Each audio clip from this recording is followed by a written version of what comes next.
tarde a todos. Boa tarde.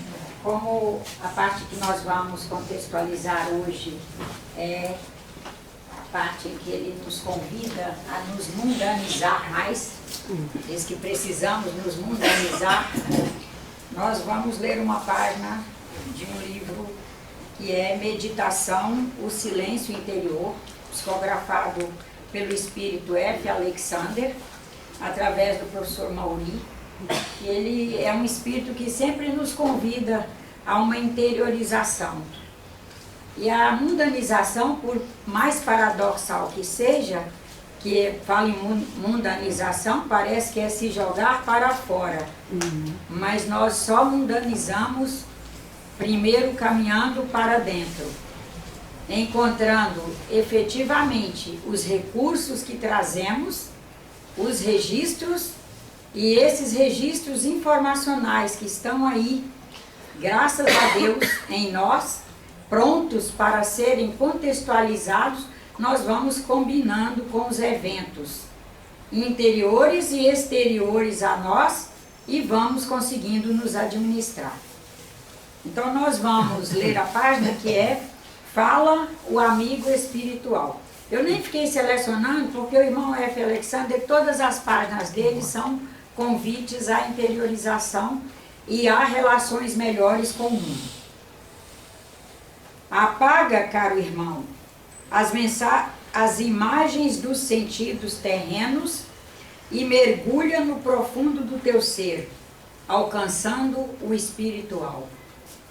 O silêncio interior te revelará o verdadeiro sentido da vida, o espírito, o processo evolutivo. Querer o bem significa ter consciência do caminho do processo evolutivo do espírito. A diversidade da Terra fortifica o ser inteligente, a compreensão da unidade da vida. O importante é reconhecer a cada segundo da existência a necessidade de aprender a transformar o comportamento, a necessidade de evoluir. O bem, o amor, a caridade, a fé, o trabalho, não permitem ao homem o fastio, pois desenvolvem a consciência crítica para a liberdade. Olha para fora, olha para dentro, olha para a frente. Profundo, muito profundo, é o sentimento de realização e para alcançá-lo é necessário coragem, paciência, boa vontade, compreensão, fé no Criador. Não há sensação maior para o homem do que a consciência plena da imortalidade. Aquele que alcançou pela experiência da diversidade o sentido espiritual da vida, vive além dos limites do espaço da Terra, nada teme, é livre para ser, vive além dos sentidos corporais. A doutrina dos espíritos ensinará sempre ao homem o Criador, a vida, o Evangelho de Jesus Cristo, o amor, a caridade, o livre-arbítrio, o exercício da liberdade, a comunicação com os desencarnados, a comunicação com os encarnados, a reencarnação, a responsabilidade de cada um no processo evolutivo, a comunicação plena no universo, a conjugação dos dois polissistemas, o material e o espiritual. Ser espírita significa permanecer no estudo, viver à luz da pesquisa responsável, compreender, pelo exercício do amor e da caridade, o próximo, conhecer e compreender este próximo que é o mais próximo, que é a ti mesmo. Se alguém quiser reler, foi o capítulo que está na página 83 do livro Meditação, o Silêncio Interior. Vamos lá, dona. Aí ele nos disse que precisamos nos mundanizar mais. Primeiro, será que nós já nos vemos como mundos? Será que já nos vemos como essa figura paradoxal que ao mesmo tempo é singular. Nós somos singulares no que diz respeito a não existir outro igual. Então, nisso nós somos singulares. Trazemos uma identidade única. Somos únicos. Enquanto partícula cósmica, somos únicos. Enquanto unidade, somos plurais. Aqui está uma unidade plural. Num dia ela amanhece muito disposta, até raciocinando razoável dentro das necessidades da administração dela ali. Num outro dia essa disposição já não é a mesma e ela tem que se regimentar e às vezes até conversar consigo mesma com muita energia, perguntar o que é que você quer, o que você espera, o que você tem a fazer, qual é a posição, vamos lá, levanta, apruma, te encontra, se acha. Já fez isso? Muitas vezes. É? Muitas vezes. Muitas vezes. Não é o desânimo, é tipo lesma, molé angular, deitado e prostrado. Mas é olhar para uma situação às vezes e quase dizer a si mesma que não sabe por onde começar. Sabendo que nós temos por onde começar. Esse ser que é único, que é singular e que é plural, está aí administrando esses mundos todos. Primeiro os mundos interiores. E combinando-os com os mundos exteriores. Como membro de uma mega sociedade de 10 bilhões de sócios, onde nós interagimos com todos eles.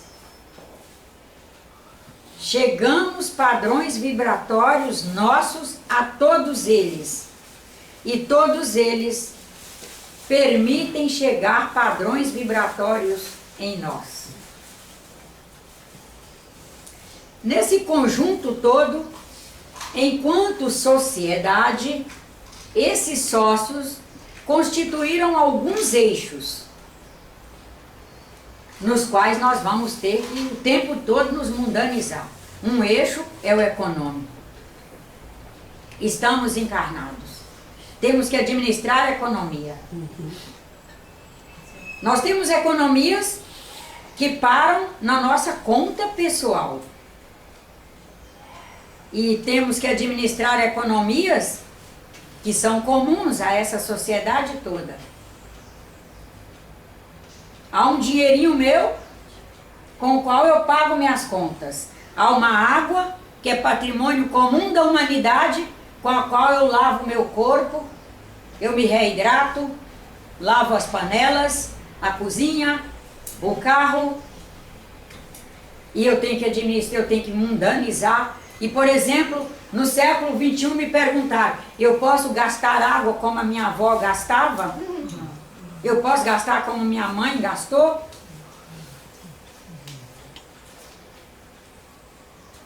São mundanizações que nós temos que ir fazendo.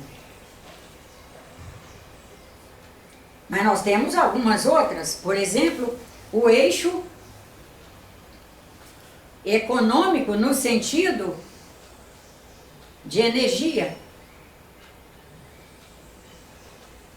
Eu posso gastar a minha energia de qualquer jeito. Desculpa, a senhora fala no eixo no sentido do gráfico cartesiano mesmo, né? Ele não é cartesiano, a gente estudou como cartesiano. Porque pedagogicamente fica muito difícil para, inclusive, um professor nos colocar o homem aqui e colocar esses eixos sem parecer cartesiano. Mas eles não são cartesianos. Não, só... Eles estão na dinâmica do tempo, na dinâmica dos espaços, em movimento, interagindo com todos os demais.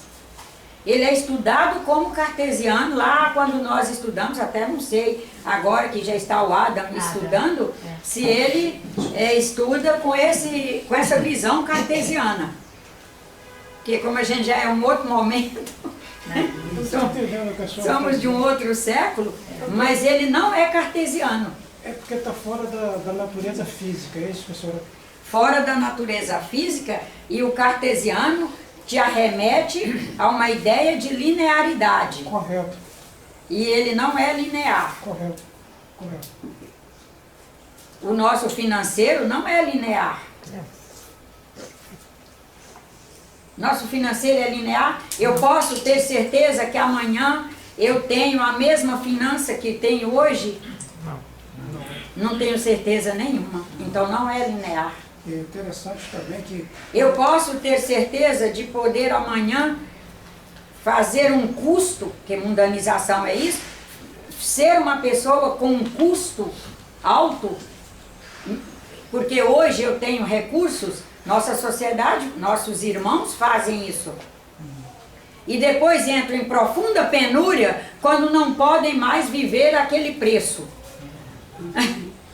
Imagina eu me precificando alto, sem ter certeza nenhuma, mas dentro do conceito do cartesiano, como ele está sendo visto, a gente pensa que é linear.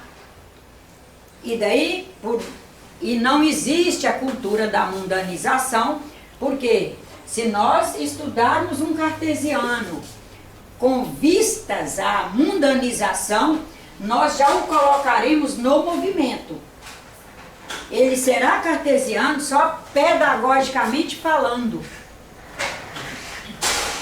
Eu posso dizer que para cá vai para mais, aqui vai para menos, mas nós já sabemos que não é essa a realidade. Ela é só pedagógica, é uma medida pedagógica para explicar o que o professor Mauri até colocou na palestra dele, das duas pontas do bastão, que nós vivemos aqui na Terra como se estivéssemos o tempo todo, em todos os eixos da nossa vida, nos administrando com um bastão, à luz de um bastão, na prática de um bastão, onde nós temos um início e estamos na caminhada indo para o mais.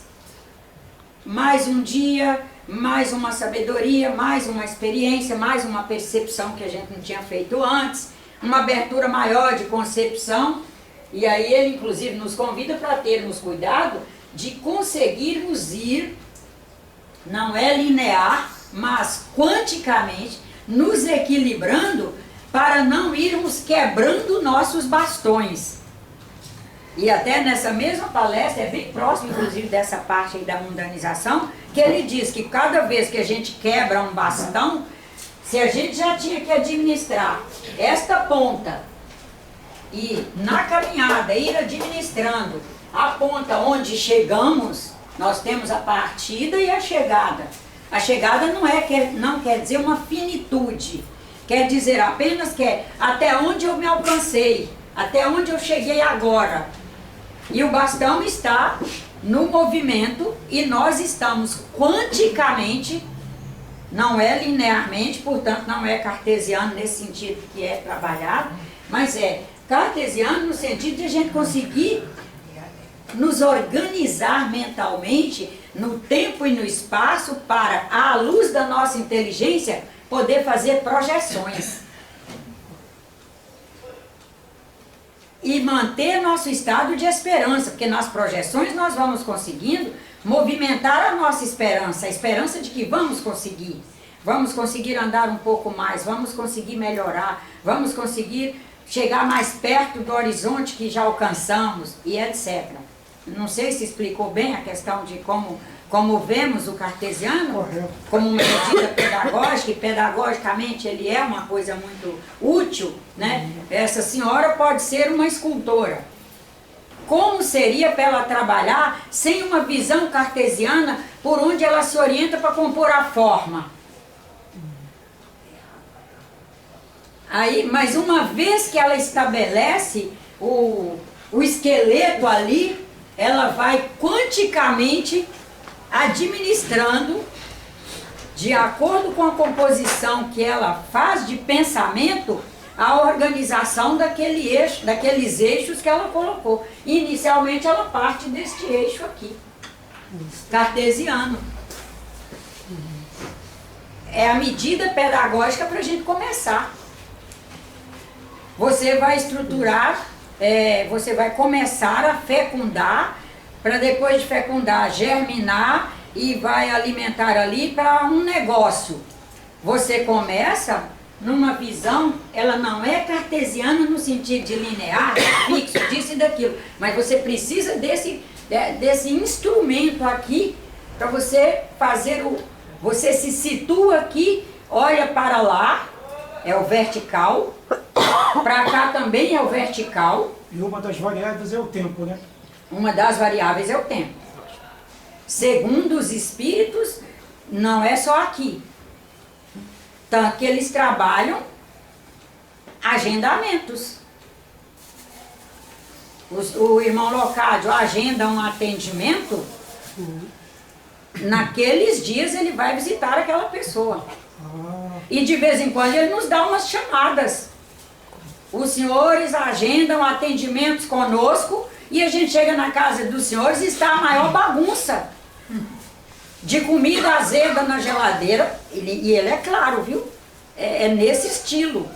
De comida azeda na geladeira, de louça na cozinha para juntar fungos e aumentar a doença dos senhores. De camas mal arrumadas. De vibrações ruins no horário do atendimento, tudo nós encontramos. Se eles não vivessem à luz do tempo, ele nos traria essas informações? Não vivemos sob a égide do tempo. Qualquer hora que a gente for lá, vai encontrar em qualquer lugar esse irmão, porque ele é uma frequência, a gente localiza, mas eles agendam hora e na hora eles estarão lá. Interessante, né? Um dia uma pessoa do nosso grupo, ele chamou pelo nome. Você, né, fulana? Tenho visitado. E o fitoquímico, o que aconteceu? Que era uma pessoa com orientação para fazer reposição de minerais, fazer uma desintoxicação com suco verde, que ele chama fitoquímico. Aí o senhor vê que eles seguem uma linha do tempo, porque nós estamos sob a égide daquilo que nós trabalhamos há uns 30 dias atrás, que é o circadiano. Nós humanos, nós espíritos encarnados no planeta Terra, no nosso processo de mundanização, estamos sob a égide do cartesiano. Nosso sistema se calibrou produzindo, por exemplo, melatonina numa produção efetiva alta de X hora da noite até X hora da madrugada, que vai nos permitir uma qualidade de sono, que vai permitir nossa comunicação melhor conosco mesmos, permitir uma comunicação melhor com nossos orientadores espirituais, nossos amigos, nossos familiares, e permitir ao nosso organismo a reciclagem. Então esse ser, eu dei um exemplo dessa questão do ser no tempo e no espaço. Este ser que está aqui, vivendo o seu processo de crescimento espiritual, sujeito a uma coisa que chama o circadiano do planeta em que ele está, os espíritos têm que, ao trabalhar conosco, fazer uma harmonia com o nosso processo, para que alcance bons resultados. Nesse processo de mundanização, que nós estamos aí, enquanto sociedades, primeiro enquanto sócios, né? Então a gente falou do econômico, da economia monetária, da economia, por exemplo, será que eu conseguiria estar aqui e dentro do que é possível, inteira, para fazer essa interação com os senhores, se eu estiver aturdida, atolada em dívidas? Aí eu já tenho que saber que, diante de uma coisa que chama a vida aqui na Terra, o meu equilíbrio está sujeito, inclusive, ao que eu mantenho de conta em dia na minha cabeça. Porque ela vai interferir no trabalho espiritual, ela vai interferir na minha dinâmica espiritual. Porque o espírito encarnado, ele de maneira alguma é separado do corpo. Ele não é separado do conjunto. Até então, nós espíritas trabalhávamos um processo dicotômico. Nós fazíamos a dicotomia do espírito e da matéria. Ao corpo não tem importância, nós temos que cuidar do espírito. Mas existe, olhando para um processo de mundanização, com mais coerência, com mais consciência, tem como separar o corpo do espírito durante uma encarnação? Não. O dia que separar, a gente desencarna. O processo do desencarne é exatamente essa dádiva, essa bênção divina. O corpo não atende mais às necessidades daquele espírito, no seu processo de mundanização, que como espírito, ele necessariamente precisaria do corpo, mas uma vez que ele fez um processo, um projeto reencarnatório, se candidatou a aprender, a fazer superações, a fazer um nível de sabedoria maior, à custa das experiências e dos contatos aqui, de olhar uns nos olhos do outro e trabalharmos juntos e nos enfrentarmos e etc. Ao fazer esse projeto e ao conseguir que o projeto ande para diante, que a gente consiga a oportunidade de uma reencarnação, ali nós estamos, espírito e corpo, unidos até o momento em que o corpo, não mais atendendo em harmonia às necessidades daquele espírito, ele poder se desligar.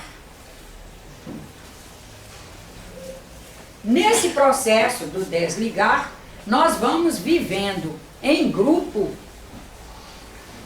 e esses grupos foram constituindo os tais dos eixos. Então a gente falou um pouquinho do econômico, mas, por exemplo, o político, na medida que nós fomos nos ajuntando em grupo, a gente foi fazendo o processo da polis, da politização. E qual é a nossa grande dificuldade? Entender as diferenças entre espíritos.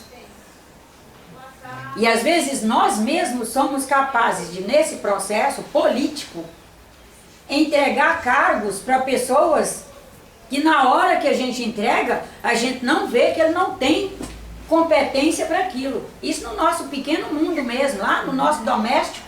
Quantas vezes a gente contratou uma empregada que foi vendo que, meu Deus, e agora eu preciso mandar essa moça embora? E a gente esteve ali de frente para ela, pôde avaliar, pôde isso, pôde aquilo. Mas a gente não conseguiu fazer essas leituras todas. E ela não atendeu às necessidades. Ou ela começou a se perder enquanto pessoa na administração dela, naquele conjunto ali. E nós tivemos que passar pelo apuro, porque é um apuro danado, é um desconforto enorme, ter que fazer a demissão de alguém. Tivemos que fazer tantas vezes na nossa vida. Por quê? Porque politicamente não é simples administrar. Mas por quê? A senhora acha que na academia de Platão, do Liceu de Aristóteles, não era qualquer um que entrava, aqueles homens sabiam quem era para estar ali. E quais eram as derivações que esses homens faziam em matéria de observação, de gasto do seu tempo e etc. Moral, principalmente. Sim. Sabedoria. E de ser pessoas mais contidas, de ser pessoas ali, vivendo aquele universo delas. O universo do pensar, o universo do conceber, o universo do perceber, o universo de se consentir. Tanto que os filósofos têm fama de ser antissociais. A grande maioria. Porque eles vivem o universo deles e, portanto, eles conseguem serem mais, fazer uma apuração melhor, no Viver com sentido das consciência. leituras, fazer leituras mais apuradas. Oi? Viver com consciência. Viver com consciência. Isso foi acabando, né? Qualquer um de nós pode resgatar. Está aí.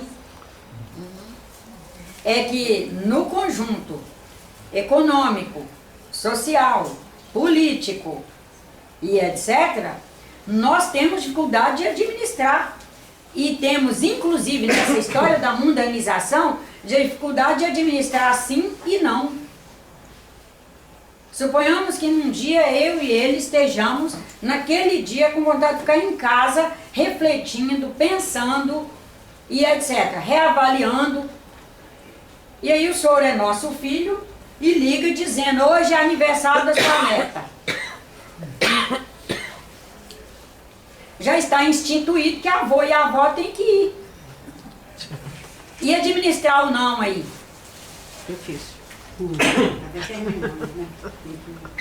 Não? Está determinado que tem que ir. Ela respondeu aqui. A gente teria que ser um mega pensador para dizer, hoje a gente determinou uma outra coisa, você não tinha me avisado, e a gente se preparou inteiro para fazer umas avaliações e permanecermos em casa. É isso. E no processo da mundanização, nós entendemos que nós estamos sujeitos a essas coisas. Mas aí naquilo que nos é possível, nós sabermos combinar os nossos mundos interiores, que são muitos, com os mundos exteriores e alcançar as priorizações. Quais são as priorizações?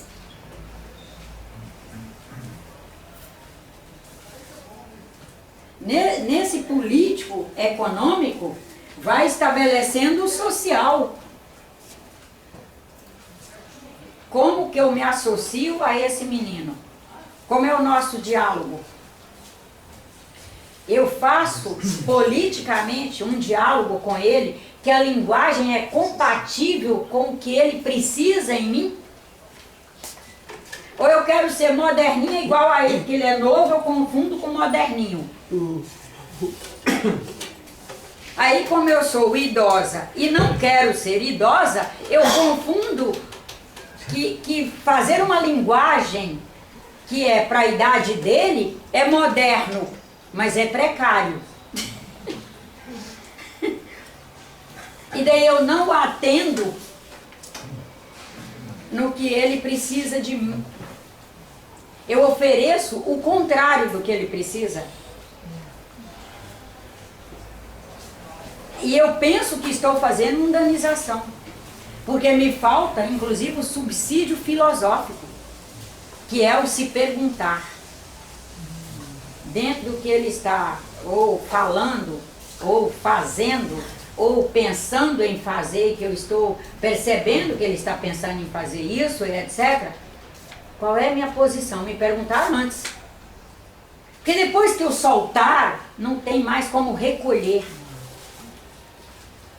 O ponto mais crucial do processo da mundanização é isso, é que depois que você dissipa algo, você não recolhe mais. Você recolhe sim a experiência. Recolhe às vezes a alegria, que é transformadora, e algumas vezes recolhe a dor, que também é altamente transformadora. O que os espíritos estão nos convidando é a fazer a mundanização de maneira que nossas transformações sejam mais pelas vias do amor, da sabedoria, sejam mais pela via da filosofia, do encontro com espíritos superiores, porque disponíveis todos estão, porque os padrões deles estão aí disponíveis. Mas nós temos que captar. Captar e codificá-los em nós, transcodificar para transformar em ação. Qualquer desses mundos aqui passa Eu só coloquei a filhinha, a gente não vai ficar descrevendo cada um, que ficaria até monótono para os senhores, mas vamos pensar o planetário, o mundo planetário, né? O planeta Terra, estamos aqui. Quais são minhas missões maiores com o planeta? Eu vou ter que enquadrar minha vida dentro dessas missões maiores, porque somos todos missionários. Estamos todos como médiums, mediando, e nessas mediações nós vamos, através do processo probatório, provando a nós mesmos que somos capazes de ser missionários. Caminhando para dentro de nós e espiando no fundo da nossa alma, é o expiatório, espiando e trazendo do nosso interno os elementos que nós precisamos purgar e purgando, e os elementos que nós, através desse processo de expiar, encontramos que nós somos capazes de contribuir. Nesse processo de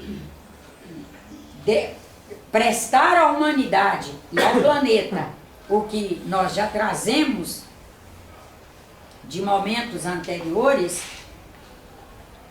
de nos transformar para sermos melhores prestadores, de provar a nós mesmos que somos capazes de prestar algum serviço bom, nós vamos encontrando algumas leis, é o karma. Lei que nós espíritas degeneramos o conceito de karma, né? A gente pôs que karma é: essa senhora reencarnou comigo, eu sou um torpedão, ela é missionária junto a mim, mas aí alguém já chega, a Ângela já chega e diz a ela que é seu karma, porque noutra vida a senhora tripudiou sobre ela, então a coitada que já está ali sofrendo, missionariamente atuando sobre um torpedo, ela agora tem que missionariamente atuar sobre o torpedo e ainda com a sensação de que ela errou, de que noutra vida ela pecou. Isso não é espírita. Não, para os dias de hoje não. Só um minutinho. Fala aí, senhora, por favor, senhora. Vai. É uma coisa que eu não estou entendendo. É mundanizar mais, é participar de cada um desses mundos, ou ser aberto, receptivo a cada um dos... Ser aberto, receptivo e consultor de nossos mundos interiores, para irmos nos administrando frente a tantos mundos, dos quais esses aqui são exemplos. São alguns exemplos. Alguns. Agora vamos, senhor. O nosso irmão Adolfo Hitler, está certo, cometeu barbaridade, mas ele tem o direito de renascer e reencarnar. Se ele... Quantas vezes até que o espírito... Eu já tive uma discussão com outro irmão e ele me disse o seguinte: mas se ele, através de mentores, tudo, ele estudasse para desenvolver uma vacina que curasse, por exemplo, um câncer, milhões de pessoas, chegasse aqui, ele saudaria o que a senhora disse aí, vamos tratar de... Isso aí é a visão cartesiana, né? Linear, né? Ele fez isso, se fizer aquilo, está liquidado o assunto. É o débito e o crédito. Mas a visão hoje, no momento em que a gente teve a oportunidade de alcançar essa visão quântica, que a consciência, vamos falar de consciência, há a consciência plena imanente em nós, Deus. Não é através de um ato de revisão de vida que nós vamos alcançar todo esse universo. É claro que uma prestação de serviço à humanidade vai nos permitir crescer em muitos eixos. Mas ele vai saudar o que ele deixou para trás? Saudar assim, nessa visão cartesiana, linear, não. Necessariamente não. Necessariamente. Porque aí a gente está considerando zerar. Correto. E aquilo sequer passar pela ficha técnica dele de que ele, por exemplo, precisa estar cuidadosamente se administrando, porque a qualquer hora nós podemos, por não conseguirmos nos mundanizar da forma mais adequada possível, nós podemos incidir numa nova oportunidade de fazer um outro prejuízo. E nessa visão linear aí, é como se ele saísse dessas possibilidades. É muito imediatismo, né? Muito imediatismo. Eu acho que Nós não vemos tem uma por essa carteirinha, linha. tem uma caderninha de anotação e anota, deve crédito, não é? Que desenvolveu uma vacina, curou, tirou o câncer da humanidade, está resolvido. Nesse processo... Oi, pode falar. Acho que o processo de autoconhecimento é que vai permitir que a gente, um autoconhecimento dinâmico, profundo, né? Vai permitir que a gente possa transitar por esses mundos de uma maneira realmente mais qualitativa, né? Isso, mais consciente. E quantitativa também.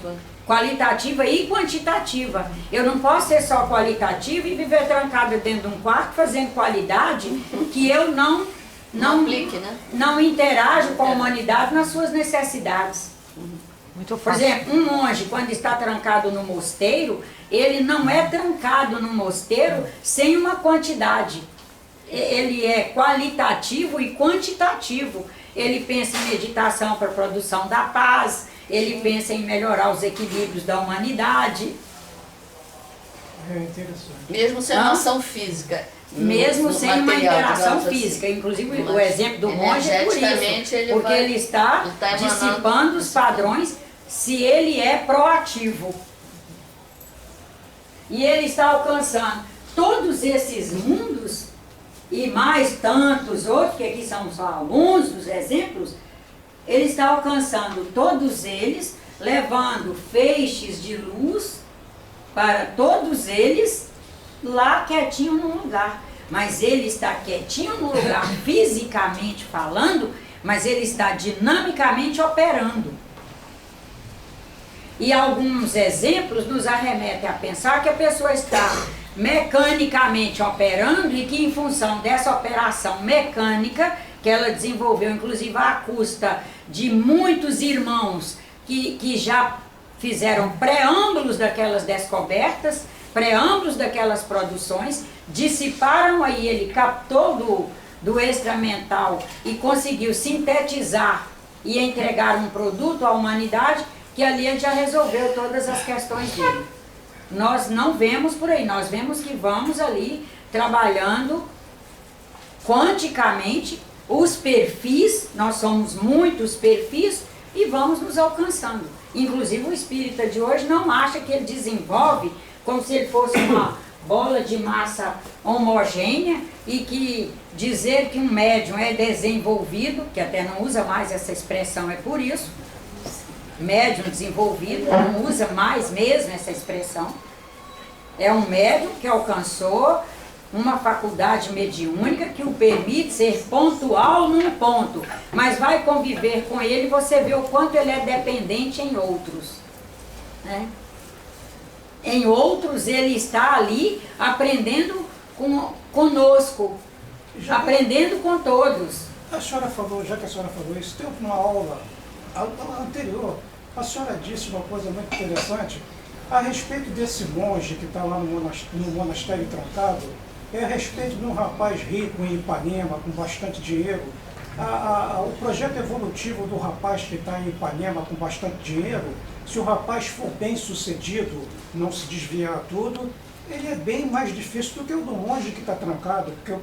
Sim, difícil para o monge é porque ele tem que se determinar em viver na clausura, apesar do mundo aqui fora estar convidativo, isso é um autocontrole nele, fruto de autoconhecimento, é isso que eu quero e eu vou fazer. Mas para o menino que está aqui exposto a todos nós, inclusive com cobranças as mais horríveis... O do rapaz não é o mais difícil? O do rapaz é mais difícil, porque ele está exposto a todos nós com cobranças muito precárias. Adam, você é um rapaz lindo, como você fica trabalhando 12 horas por dia? Você é um rapaz lindo, rico, em Ipanema, olha quanta moça bonita passando aí. E nós somos tão inocentes que nós não nos intimidamos em falar isso com um jovem. Quando eu citei linguagem aqui agora, foi isso. E é nós, na nossa idade, que falamos, viu? Com os jovens. Aliás, quem mais destrói o jovem hoje somos nós. É a família em primeiro lugar e nós velhos. Porque dos novos ele sabe se defender. Imagina, meu filho, 30 anos, chega um menino de 28, 29, 30, falando coisa no ouvido dele. Ah, que isso, fulano? Ah, vai dizer um A. Agora, chega um com essa idade aqui, com essa postura e começa a falar coisas. Nossa, ela com a voz da experiência, está dizendo que eu sou bonito, sou rico, Ipanema, tanta mulher, tanta praia, tanto sol, tanto quiosque para eu sentar com moças e não sei o quê. Daqui a pouco ele não senta mais, não é já com uma moça só, já senta com um bando. E vai, como diz o irmão Locádio, achar lindo, pontuar com quantas ele fez relacionamento.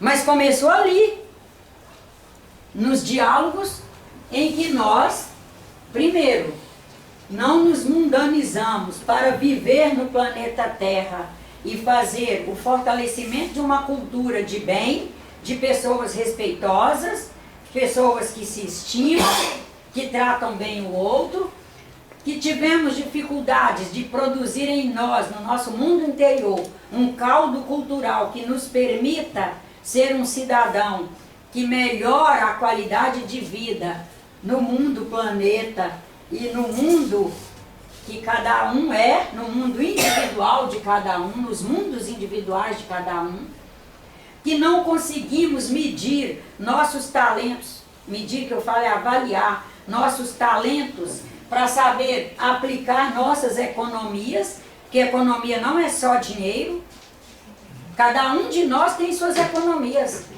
sua economia moral, sua economia social, sua economia no sentido de conselheiro, sua economia no sentido de construtor do bem, como que eu estou aplicando meus mundos econômicos na escala dos valores, porque teve até um momento da palestra que ele disse, o material se assenta no invisível, o invisível são os mundos morais. Um exemplo de invisível, né, as economias morais que geram a sustentabilidade para constituir as economias materiais. Daí, nisso que nós não vamos conseguindo nos administrar, como fica o mundo afetivo, o meu e o dos outros. Às vezes nós reclamamos de afetividade, que as pessoas não estão tendo afetividade, que o filho não visita, passa o fim de semana sem visitar. Mas ai dele se ele chegar um domingo de tarde, acabou o resto do domingo dele. Porque a gente reclama. Você tem 15 dias que não vem, que você não ligou a semana inteira. Mas gente, você não está querendo, não é a afetividade dele? Conquiste, não é a queixa.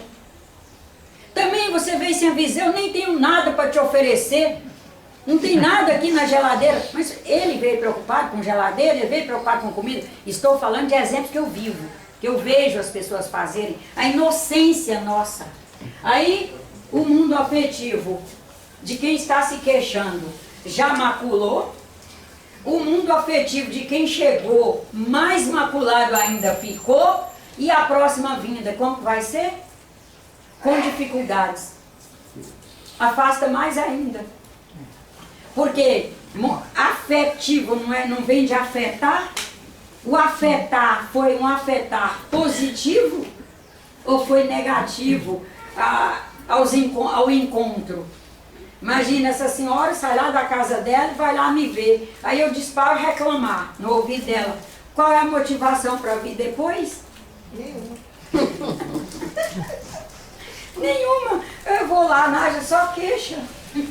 E não é queixa plausível, porque se ela chegar lá em casa e eu me queixar, fulana, eu estou com uma dor horrível na perna. Ela vai dizer, olha, eu sei um chá que é bom, eu vou descer ali, vou atrás desse chá, vou te trazer, porque ela viu que eu estou com dor, é uma queixa plausível. Ela é capaz de voltar no dia seguinte, até ver se eu melhoro.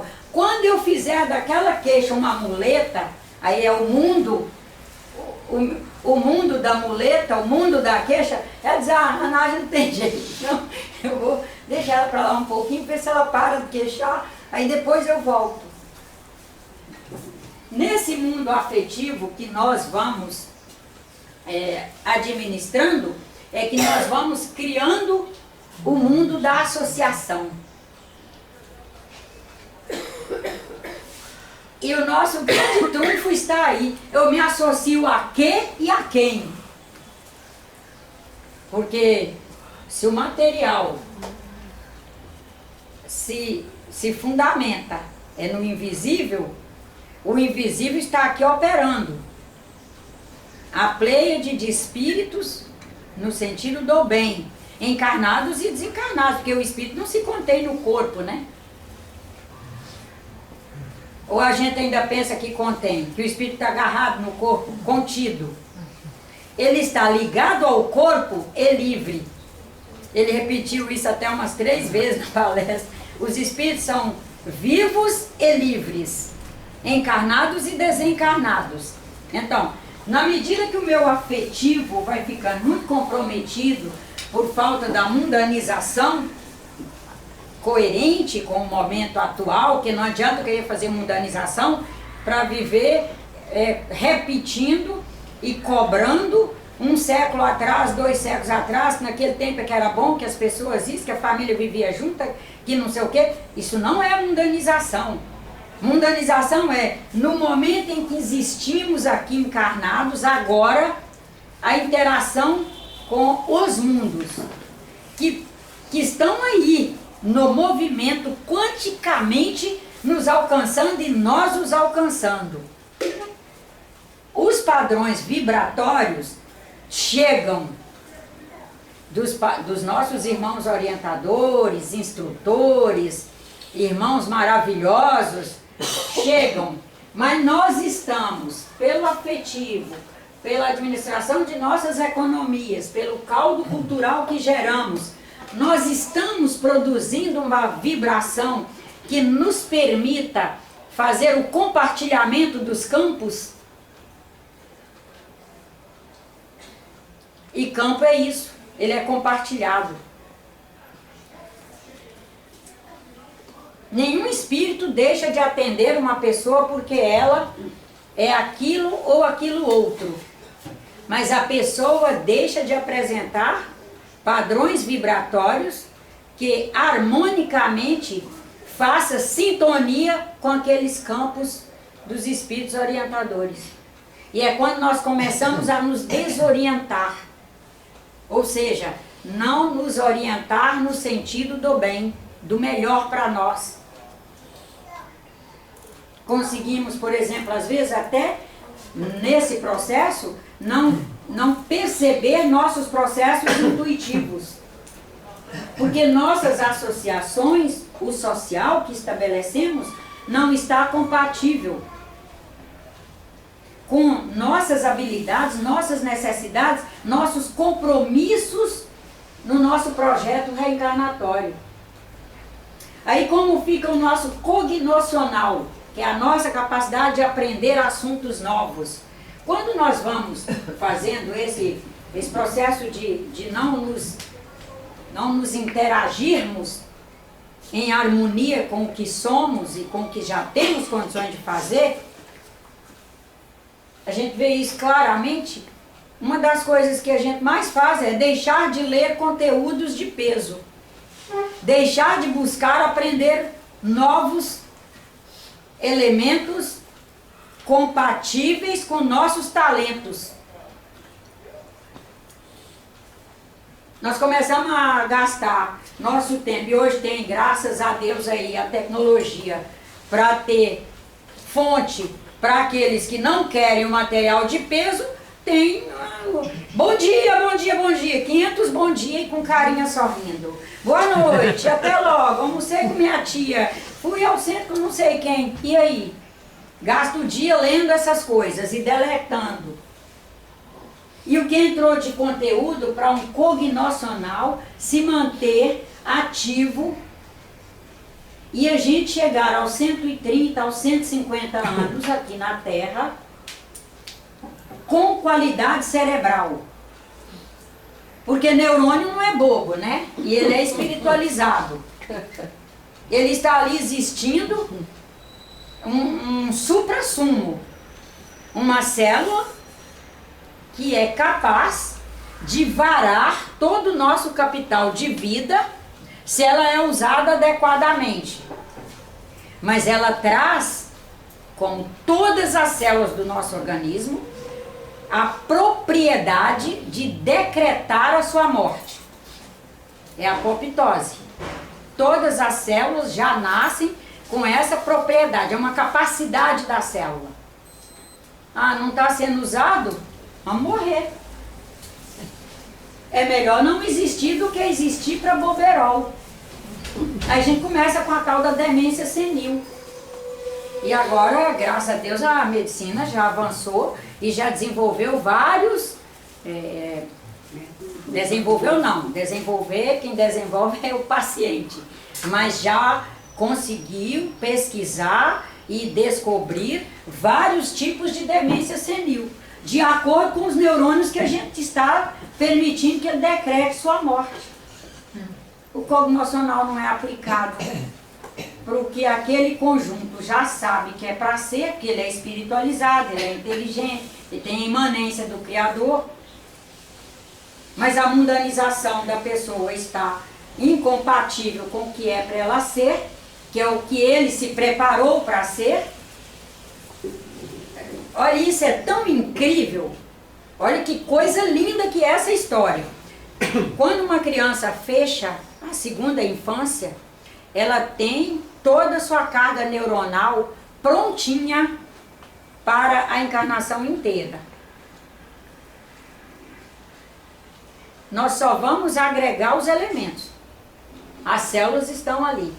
Por quê? Porque a habilidade do espírito, o espírito traz a base.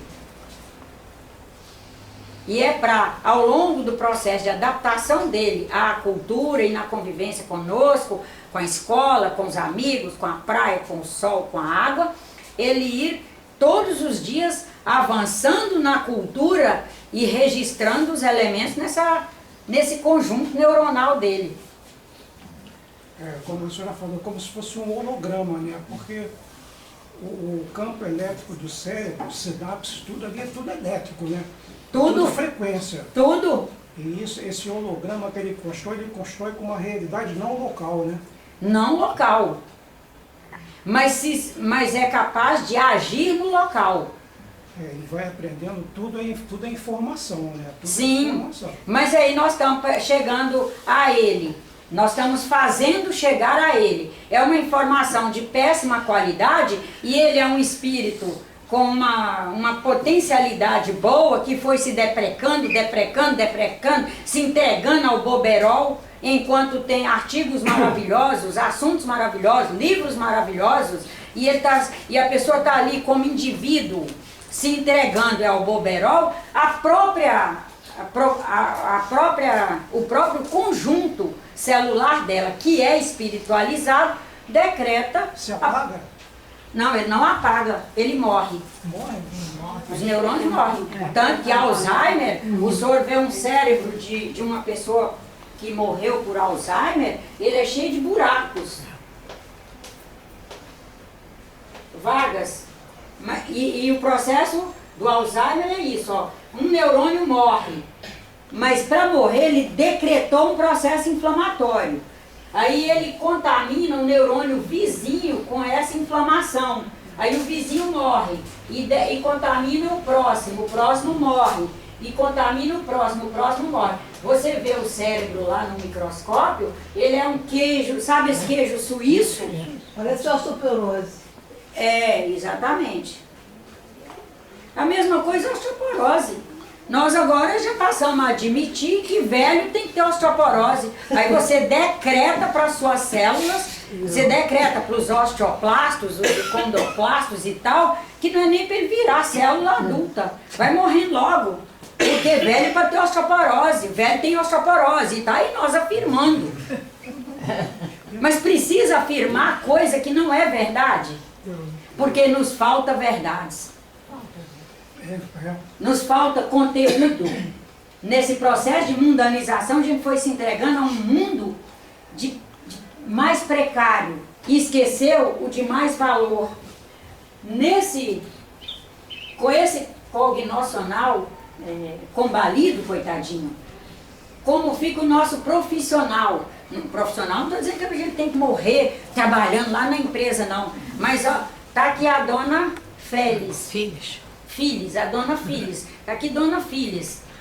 Qual é a profissão de dona Filhos?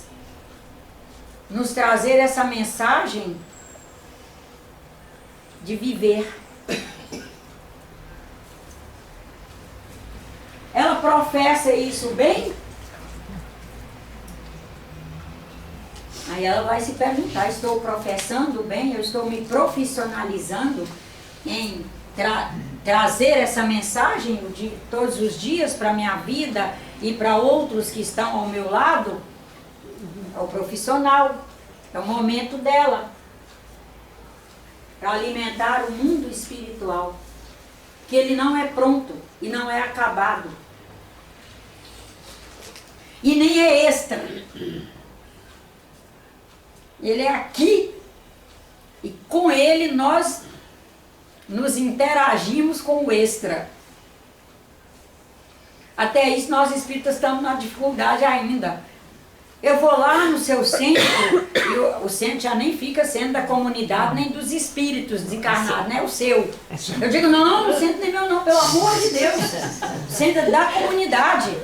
Eu vou lá no seu centro porque porque eu estou precisando que a espiritualidade me diga algumas coisas. Aí eu digo, olha, você vai lá para você se concentrar, refletir e tal, para a sua espiritualidade dizer acerca de você.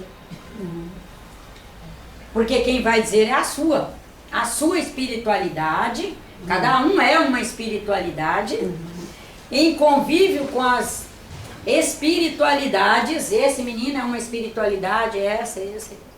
Com essas espiritualidades todas, a gente trocando informações e comunicações, nós vamos alcançando universos maiores, alcançando conjuntos de mundos maiores, sempre na assistência e na orientação de bons espíritos. Termos essa convicção, estamos à luz de bons espíritos. E as coisas que são difíceis são muito difíceis. Seremos mal interpretados? Mal interpretados. Seremos às vezes pisoteados. Mas temos que aprender a sair de debaixo do sapato e sair com energia. E sair com energia e beber água, beber suco verde para se compor de novo, desamassar, desamarfanhar e seguir em frente. Porque estamos todos em condições de fazer a mundanização a cada instante. Não é algo que fica no passado, nem que estagna porque aconteceu isso, aconteceu aquilo. Não, ela está aí acontecendo. Graças a Deus. E espíritos muito bons estão conosco. Em síntese, então, precisamos nos mundanizar mais, nos interagir mais, né? Precisamos. Com o olhar do bem, com o olhar do aprendizado, para conseguir fazer conhecimento, transformar conhecimento em autoconhecimento, e com o autoconhecimento nós irmos construindo nossa sabedoria, nos iluminarmos. Iluminar nossas trilhas mesmo. Olhar para uma coisa que a gente está pensando em fazer e dizer, devo fazer ou não fazer? Essa trilha é para mim? Esse caminho é para mim?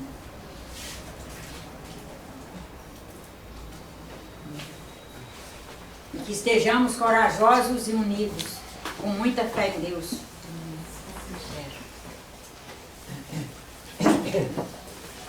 Antes de colocar a mensagem do